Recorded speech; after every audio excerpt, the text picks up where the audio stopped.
Assalamualaikum warahmatullahi wabarakatuh. Selamat berjumpa kembali dalam mata pelajaran biologi bersama Pak Hedi Neposano.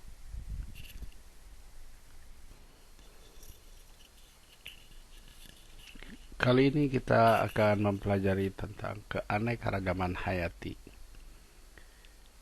Kompetensi dasarnya diharapkan setelah pembelajaran ini, siswa dapat menganalisis berbagai tingkat keanekaragaman hayati di Indonesia beserta ancaman dan pelestariannya.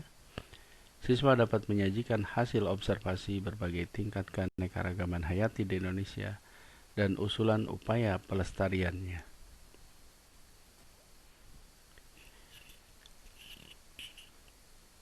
Apakah keanekaragaman hayati itu? Hal ini bisa kita mulai dari mengamati sebuah ekosistem, misalnya ekosistem pantai, di mana di sana kita dapat melihat berbagai komponen biotik dan abiotik. Dapat kita lihat pada gambar komponen biotik pantai, misalnya pohon kelapa, mangrove, kemudian bisa lihat kepiting, siput, rumput laut, kan, penyu, biawak, buaya, dan lain-lain. Berbeda dengan komponen biotik di padang pasir. Di sana lebih sedikit, mungkin ada kaktus, kalajengking, kadal, ular, unta, dan sebagainya. Dari pengamatan kita tadi, maka kita bisa simpulkan bahwa keanekaragaman hayati adalah variasi atau perbedaan makhluk hidup di satu wilayah tertentu. Keanekaragaman hayati dapat kita bagi menjadi 3 tingkatan. Yang pertama adalah keanekaragaman hayati tingkat gen. Yang kedua adalah keanekaragaman hayati tingkat spesies. Dan yang ketiga, keanekaragaman hayati tingkat ekosistem. Mari kita pelajari satu persatu. Dimulai keanekaragaman hayati tingkat gen. Apabila kita mengamati gambar, di sini kita bisa lihat beberapa ekor kucing yang memiliki bentuk tubuh sama, jumlah kaki sama, bentuk mata, bentuk telinga, dan sebagainya sama. Akan tetapi ada perbedaan pada warna rambutnya dan matanya, warna matanya. Perbedaan tersebut biasanya kalau ditanya apa yang menyebabkan perbedaan dari kucing-kucing ini, warna-warna kucing ini, maka kita akan spontan menjawab bahwa perbedaan ini adalah karena perbedaan gen. Dan itu benar ya. Jadi keanekaragaman hayati tingkat gen itu adalah keanekaragaman yang merupakan variasi dari genetik dalam satu spesies. Jadi kucing-kucing tadi adalah satu spesies karena memiliki ciri banyak yang sama, tetapi ada variasi dalam warna saja. Nah, itu yang disebut dengan keanekaragaman gen. Maka gen itu apa sih? Gen adalah materi DNA dalam kromosom makhluk hidup yang mengendalikan sifat organisme. Tingkat tersebut timbul karena setiap individu mempunyai bentuk gen yang khas. Walaupun jumlah gennya, jumlah kromosomnya sama, tetapi ada variasi yang khas di antara individu. Berikutnya adalah perkawinan antara individu dalam satu spesies tidak akan menghasilkan spesies baru, tetapi hanya menghasilkan varietas atau ras.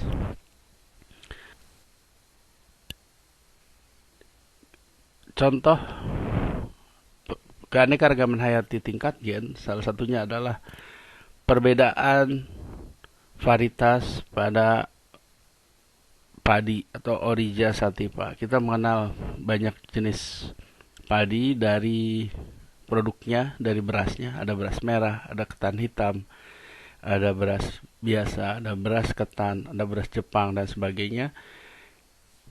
Di antara mereka, di antara jenis-jenis varietas-varietas padi ini bisa dikawin silangkan dan menghasilkan keturunan yang fertil dan dapat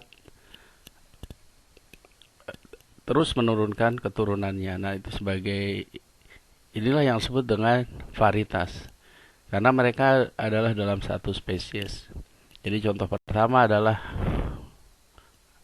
berbagai varietas Oryza sativa. Kemudian jagung juga sama.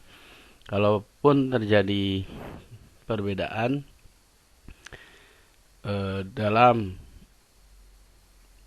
misalnya dalam buahnya ataupun batangnya dan sebagainya, itu adalah varietas, bukan spesies. Jadi mereka satu spesies dicirikan dengan ciri-ciri yang banyak sama, kemudian diberi satu nama yaitu zeamys, maka dia adalah satu spesies. Perkawinan di antara spesies ini hanya menghasilkan varietas atau ras. Kalau pada hewan, nah ini pada kucing Felis catus, berbagai ras kucing di dunia ini merupakan variasi genetik karena mereka berada dalam satu spesies. Yang kedua, kita mengenal keanekaragaman hayati tingkat spesies. Maksudnya di sini adalah keanekaragaman hayati antara organisme yang tergolong dalam spesies yang berbeda. Bisa satu genus, bisa satu famili, atau bisa yang lainnya.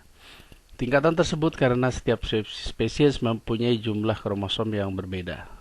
Perkawinan antara individu berbeda spesies, tetapi misalnya berkerabat dekat, dapat menghasilkan keturunan spesies baru.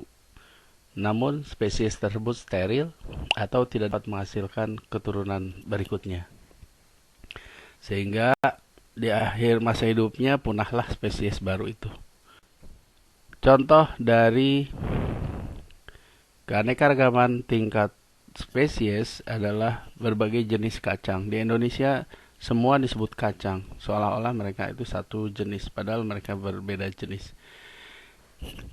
Mereka memiliki spesies yang berbeda, ditunjukkan dengan namanya masing-masing. Vigna radiata misalnya untuk kacang hijau, Arachis hypogea untuk kacang tanah, kemudian Phaseolus vulgaris kacang merah, Glycine max untuk kacang kedelai dan sebagainya. Contoh lain adalah perbedaan keanekaragaman yang terjadi pada berbagai spesies pada famili Felidae. Misalnya ada Panthera leo dan Acinonyx jubatus. Singa dan cheetah itu merupakan spesies yang berbeda. Demikian pula dengan Panthera tigris harimau, Panthera pardus yaitu macan tutul. Mereka berbeda spesies sehingga mereka tidak akan dapat kawin silang menghasilkan keturunan yang fertil.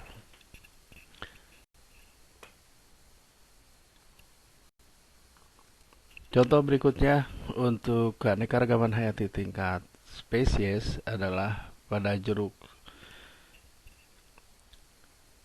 Jenis-jenis jeruk seperti jeruk bali, Citrus maxima, kemudian jeruk lemon, Citrus lemon, jeruk sunkist, Citrus sinensis, dan Citrus aurantifolia pada jeruk nipis. Mereka merupakan spesies yang berbeda. Inilah contoh hasil persilangan antara spesies yang berbeda. Dia akan dapat menghasilkan keturunan, misalnya ini antara singa dengan harimau, keturunannya seperti ini. Antara zebra dengan kuda, itu juga akan menghasilkan keturunan seperti itu, tetapi keturunannya ini berupa spesies yang baru ini tidak akan dapat menghasilkan keturunan berikutnya atau steril. Sehingga di akhir kehidupannya mati, dia tidak dapat menghasilkan keturunan berikutnya. Bagian ketiga adalah keanekaragaman hayati tingkat ekosistem. Keanekaragaman antara organisme yang terjadi karena interaksi organisme dengan lingkungannya. Itu adalah definisi dari keanekaragaman hayati tingkat ekosistem. Contohnya banyak sekali di Indonesia ataupun di luar negeri, di dunia ini. Misalnya ekosistem pantai, padang pasir, hutan hujan tropis, hutan bakau, padang rumput, dan lain-lain. Seperti bisa dilihat di gambar, di sini ada taiga, ada tundra, ada padang pasir, ekosistem dalam terumbu karang, laut, dan sebagainya. Hutan hujan tropis, padang rumput. Itulah keanekaragaman hayati tingkat ekosistem yang merupakan hasil interaksi antara makhluk hidup dan lingkungannya yang banyak sekali tersebar di dunia ini. Inilah akhir dari pembelajaran bagian pertama mengenai keanekaragaman hayati.